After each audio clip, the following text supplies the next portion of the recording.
Hello, everybody. Here I am again wearing the PSA Spain hat.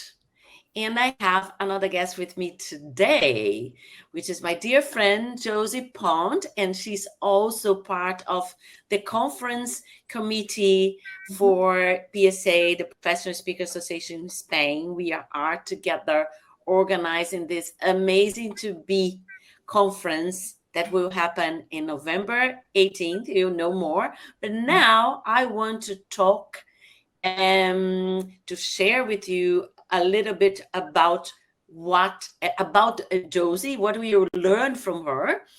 And for that, I just give you a brief introduction of who she is, because this lady has her fingers in many things.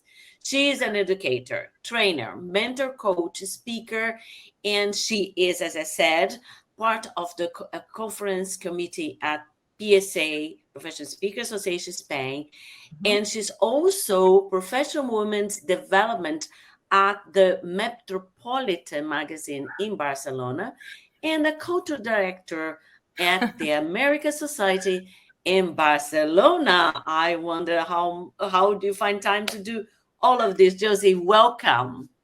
Thank you so much. Thank you. I think that nowadays there are many people have different hats, and I would say women especially wear many different hats. It is this eclectic life that we are actually living. I don't know whether it's very healthy or not, but that's where we are in. Absolutely. But today here we are talking about, I want to talk about the speaking, professional speaker association with you Mhm. to let people know about how speaking is important. And I know when we talked, when we met, you said, well, Tulia, I've been speaking, doing my trainings as a mentor, but I never really put myself the hat of a professional speaker. So now you are on this path. Can you share with us what has been your experience so far? Well, first, my life, I think, is very different because, as you know, my background is in the academic world. And I would possibly be sincere to say that all my life I've been on a stage. And if you ask me how is so, if you're not a professional speaker, it's because of, I think, my expertise in different fields, but as a professor here and also in the States, and also as a trainer when you have to give courses as a mentor or as a coach, you have training courses, and also in the many different events where I have hosted events where we, with different organizations, of course, we've tried to kind of showcase the value of women in different realms. And then people can say to me, oh, Josie, you are a speaker, but never did I consider myself a speaker, because for me that was something I all the time did, but this is not speaking professionally. Come on. So I could never accept this. And one day things changed.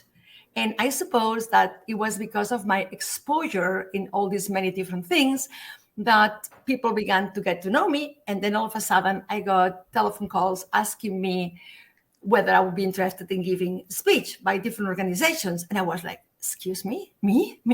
Why me? I'm not a speaker.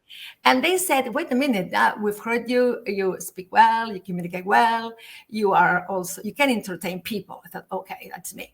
So because of that, they said, come on. And the first time I did, I was scared to death because I said, how do you dare to put yourself in front of the public? I mean, they'll see that you're not a professional speaker, right?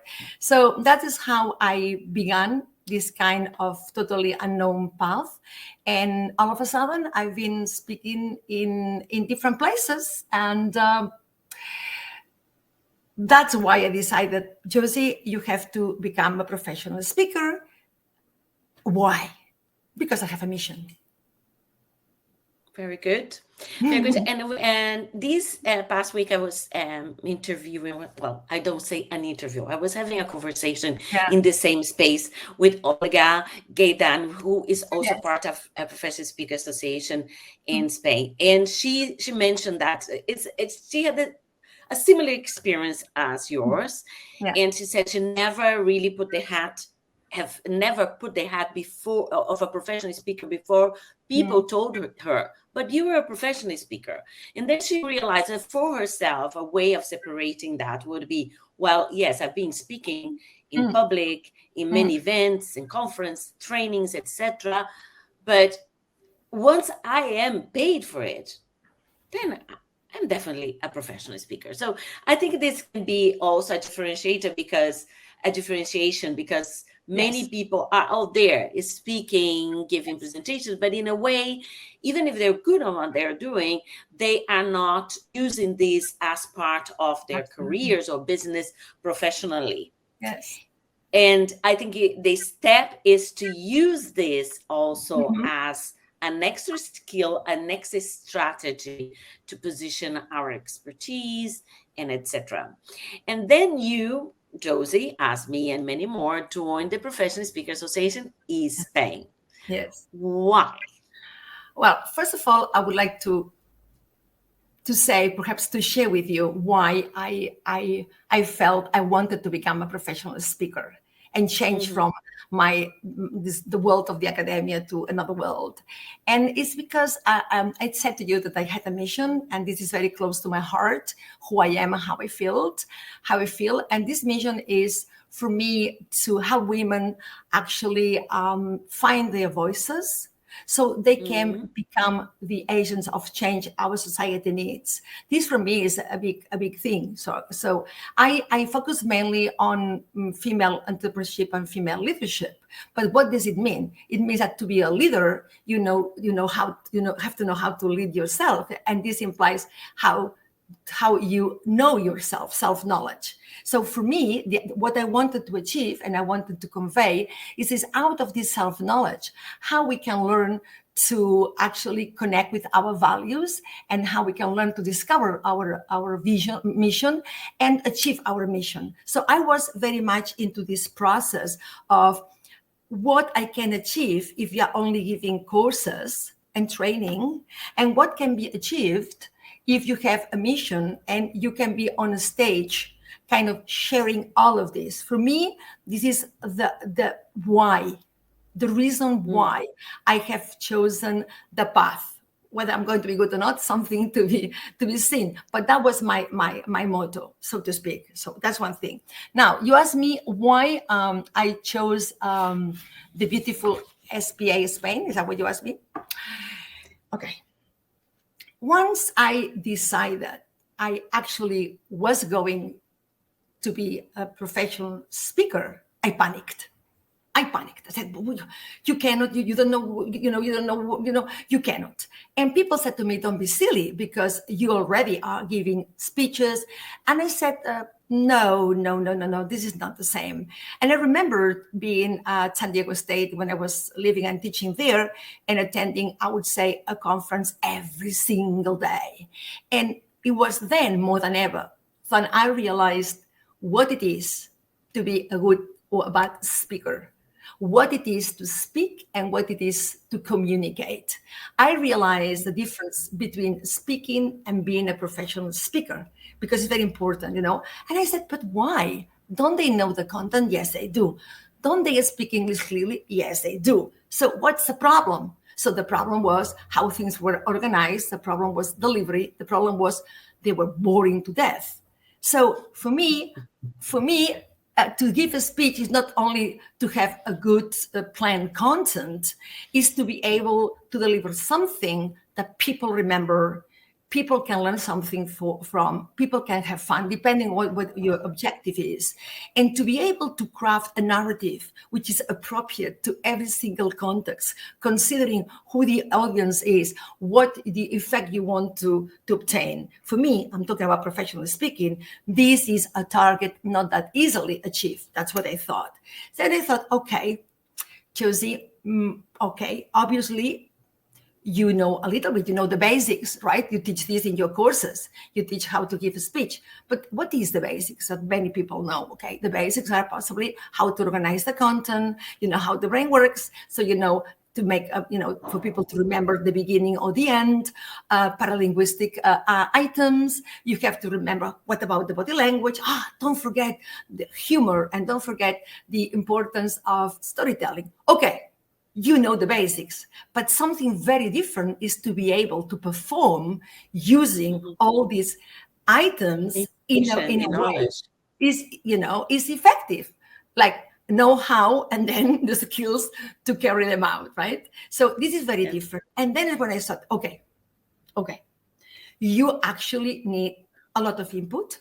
You need to learn, you need to practice, and you need some advice from whom? From really good bunch of professionals. So where do I go?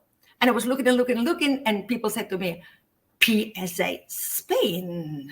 And I thought, okay. And then I approached you, Tulia, remember? And I said, I want to. And you said, no, because, and you actually sold it to me very, very nicely. And I bought it the very first day. I said, yes, that's where I want to be in. But not only did I find what I was looking for, because you join a bunch of real professionals, right? Not somebody like, I mean, there are people like me, perhaps, who have been in the business for a little time, but there are people who have been there for a long, long time. You are one of them. Stephen is one of the one. Our absolute great Mr. Andrew, who is our president, and there are many others. And you have a lot to learn from that. But Yeah. not only did I find this, I found a community of people who are able to share, to learn, and also to be able to help whenever this is needed. And this is not that easy to find. No, because eh, professional speakers associations all over the globe, some have the reputation of being highly competitive. Yeah, It becomes like a pole, like a hub of professional speakers, and everybody's kind of killing each other to have the opportunity to yeah, speak. And the important thing is to clarify to our audience there listening. One thing is, PSA Spain is about building community, and mhm, you explained that very well. We are together to support each other to grow further in the speaking business, because we believe and we have the experience that once you know how to communicate effectively, you can change not only your lives but the lives of many, and the right, world will become better, because I'm convinced that the problem the world has is because of lack of communication. exactly. And the second thing is important to for people to understand is we learn through having experiences of from other professionals coming and sharing with us. It's not about, we don't give trainings ourselves to outside, but it's because I want people to understand it's not for them to come here to learn how to speak. It's No, for here to grow together at a professional level. And moving forward now to our Amazing to Be conference that you are yes, part of the committee. yes. So tell people why they should join us in Barcelona, first, the Yes, Amazing Barcelona, November 18th this year. I will. But if you allow me to, I agree with everything you said, and it is a misunderstanding for people to come thinking they were going to learn, like how to speak. But I want to say that it is also a learning experience, because you every month we have, which is a lot, we have on Tuesdays, right? We have sometimes the gathering of people in the same profession we can listen to, exchange experience, and learn. And then you have some good speakers who give some kind of, let's say, workshops on something. So for me, Mhm. this is also, apart from what you have said, also something that I personally think is a learning experience. Now, let's go to your answer, to your question. Why is it important to come? Well, I suppose that anybody who is not from Barcelona will say, wow, the first thing is the surroundings. Okay, people think of Barcelona thinking, oh, I'm going there because there is going to be it's going to be nice weather and good food, blah blah blah. This is true, but I think that here the priority is, what does this entail? And to me, is a word is communication. As you have said, communication is paramount in our lives, and you don't have to be the CEO of a company. You can be a teacher, you can be a parent, you can be a salesman, you can be the leader of a big company or the leader of a team. It doesn't matter. Or you can be the leader of yourself, and it is interior narrative, the way we talk to ourselves. So all of these kind of misleading, misunderstandings, the way that these paralinguistic elements, all of this is something that anybody should learn. So I'm not saying that coming to this conference is what they're going to learn. What I'm saying is we have such an array of very important and very well-known speakers coming from all over the place. We have such a diversity of topics that by only sitting there, and if you want, because of what I do, you take notes and you listen how people deliver, how people move, where they put emphasis, what is the content of what is the mission. You get out of this day full of ideas. Many of them have been taken consciously and many others unconsciously, but they are there. That is one part. I think everybody should attend because of what they can gain. But this is not all. You're also going to have the possibility to be with many people who maybe they are not the same as you, but maybe are like-minded. They always want to connect. So you can have connections on personal or also business-like. So you can have lots of connections. You never know what's going to happen. You're going to have fun. You're going to have good food. And you're going to have an amazing day. What else do you want me to say? I have nothing else to say. You sold us very well. So for the ones listening there, if you don't get your ticket now, I don't know what's happening to you, because Josie has been amazing.